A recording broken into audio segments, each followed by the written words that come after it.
Good morning, good morning. There you are. I was just watching the little thing go round and round because I'm not 100% sure about our internet access today.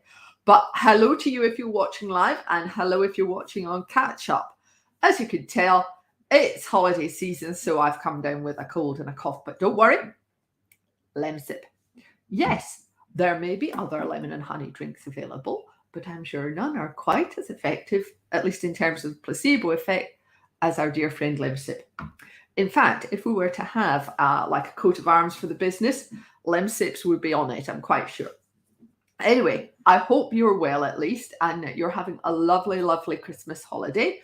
And if you're working, then thank you for keeping working and doing a good job to keep everybody safe, because that's what we all do in chemicals. Ultimately, we are about keeping everybody safe while benefiting from the use of chemicals. And I think sometimes people forget that. But all of us, we're not in business because we want to poison the world or poison people. It's because we want to use it beneficially. Okay, get off soapbox. What have I got for you today?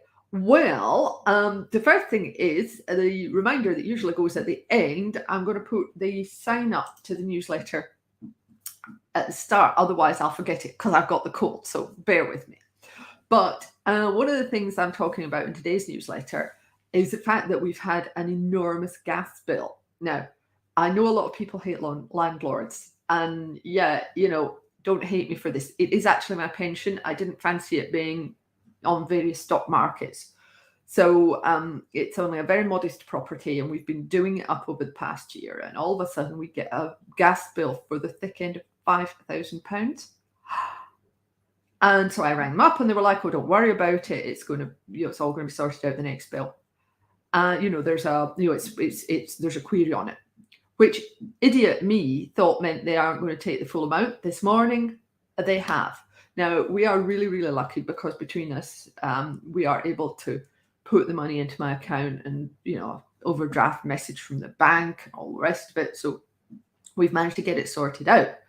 But what would somebody who hasn't got our resources and savings do in that situation? Utterly atrocious. And interestingly, the reason this bill has arisen is because basically I think the gas meter's wrong.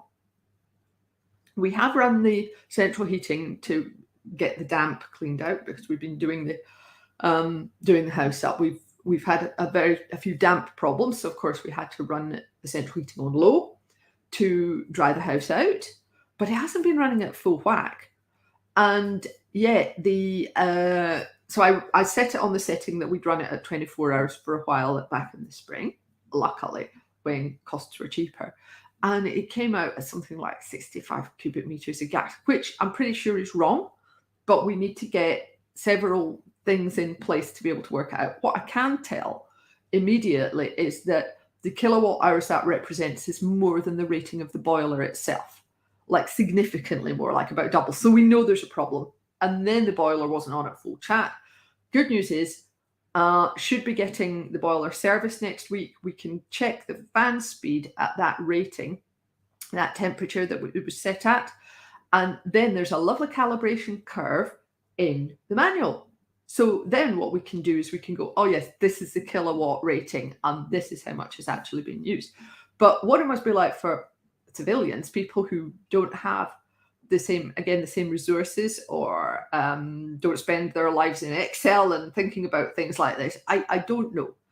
So it's really difficult, but we can cope. So if you are going through this kind of thing, then there is some advice in the newsletter about how you can convert from meter reading into kilowatt hours and back. There's a couple of links in there. And if there's anything I can help you with, if you are dealing with that, then some of the things that might be going wrong, then drop me an email or direct message me. Because that kind of bill could quite easily tip someone into bankruptcy. And it's, the utility people are not taking it seriously enough. It's really, really awful. But in terms of the chemical industry, it's a very, very timely reminder. For goodness sake, people, are your meters correct? Are you measuring the same thing? I mean, at work, we've just had a similar situation where gas storage tank and it's got an automatic meter reading that's on all the time, more or less, of taking occasional readings. And they've got a visual gauge that the driver checks and then reports into them. And it's really important because this tank has got a stop on the level to try and keep the site out of coma. And so you have to have an accurate meter reading. And guess what we found? Yes, the visual gauge was giving significantly higher readings than the automatic gauge. So that's a massive problem potentially. But luckily, it turns out that the visual gauge is the thing that was incorrect. But it's such a fundamental thing with understanding how much chemicals we have on site at any one time for all forms of safety. That are you monitoring the levels in your tanks in more than one method? And if you are, how often do you actually compare them? Because it's really easy to go, oh yeah, I mean, look at me. I didn't check my gas meter for about 9 months because I was busy doing other things.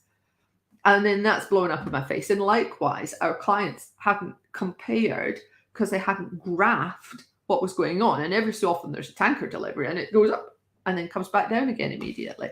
So you've got to be on top of these things if you're handling chemical inventory so much more than we remember all the time. We just kind of take it for granted that things are reading correctly, and they might not be. Oh, right, I'll get off my soapbox, and thank you very much for listening to the rant. What we need is something to cheer us up. So let's have a think about the 12 days of Christmas. And again, in today's newsletter, Paul Thomas of Creatus has sent through a really interesting article about it. But also, Phil Rowley sent through this really good thing called Yet Another Partridge in a Pear Tree, which is a humorous version of the song. And I'm just trying to type and write, and as you know, I can't do that very well.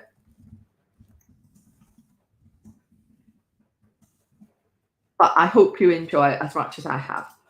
Now, thanks very much for watching again. I hope you are having a better day than I am, although, fingers crossed it will get resolved. It just won't get resolved for a month or two when everybody's back at work and we've got all the data to support what's going on. But have a lovely day today. Have a lovely weekend. I'm not going to wish you a Happy New Year yet because it's bad luck, although I suppose I could say Happy New Year for when it comes. And yes, I am touching wood as I do that. And I look forward to chatting to you again next week when hopefully we'll all be back at work and hopefully things will start to resolve on various issues. So take care of yourselves and see you later. Bye.